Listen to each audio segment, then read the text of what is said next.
Good morning, John. There's people with me on a couch. These are the creators of The Financial Diet, which is a website and YouTube channel. You guys talk about the personal finances of people. We do. So I have some questions that have been asked. Lots of people wanted the answer to. I am also curious about this first one. Is it better for your credit score to carry over some debt on credit cards month to month or just pay it off completely? It is better to pay off your credit card balances in full if you have the money to do so. You don't want to necessarily deplete your cash reserves, because then if an emergency comes up, you'll have nothing to tap into. And this is a 4-minute show, so most of this is probably cut. But for the record, there is a part of your credit score that is determined by how much of your available credit you are using. So obviously there's the argument to be made that when you pay off a credit card in full, you're reducing the amount of credit utilization, as they call it, which will help your score. But it is much worse for your score to miss a payment than to have a higher utilization. But if I use all of my credit, then that's not helping my credit score. Yeah, that's a bad thing. That's a bad thing. So long story short,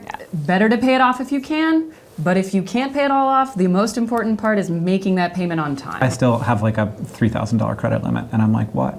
Come on, guys. Did you just, that doesn't make any sense.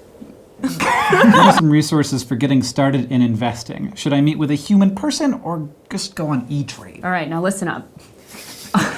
Chelsea? There is very little regulation about who can advise you with your money. They could be giving you bad advice or unqualified advice, but also when it comes to investment, you can start really, really, really small. Obviously, if you have a 401k at your job, which many people do, that is investing. But if you're thinking more about active investment, there are very, very easy, low-cost ways that don't require you to potentially talk to a snake oil salesman. I would personally recommend something like Fidelity. Great reputation, they've been around forever. Super low barrier to entry, you can invest a couple $100s a year, and you can do it all online really quickly. How do I eat less fast food and also spend less money on fast food? Stop driving by them first and foremost, What? How do I not drive by fast food? That's literally there on all the roads. create an alternate route, find the ones that tempt you the most, and you avoid those things like the plague. Also start cooking at home. Yeah, right? what is That's this, the easiest America? way. Or learn those Stick 'em in the copycat freezer. recipes Yeah. from your favorite fast food places. How do I make a chicken McNugget? Should I be investing in cryptocurrency? No. No.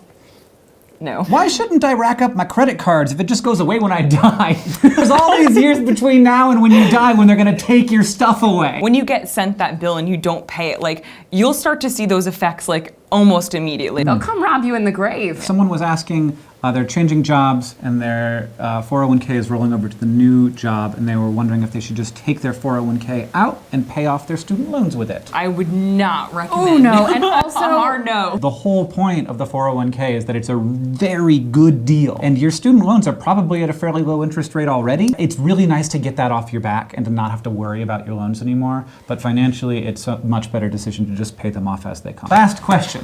Why are jeans so expensive?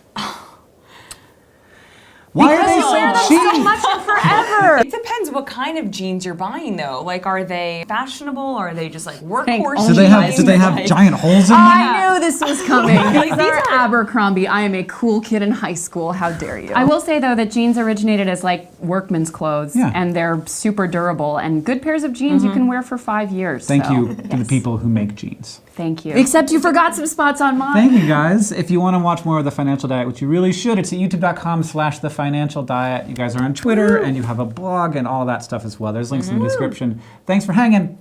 John, I'll see you on Tuesday. End screen. Check out the longer version of this video that I edited for Hank's channel, and also a video I did called 6 Awkward Money Questions with Hank Green over on The Financial Diet.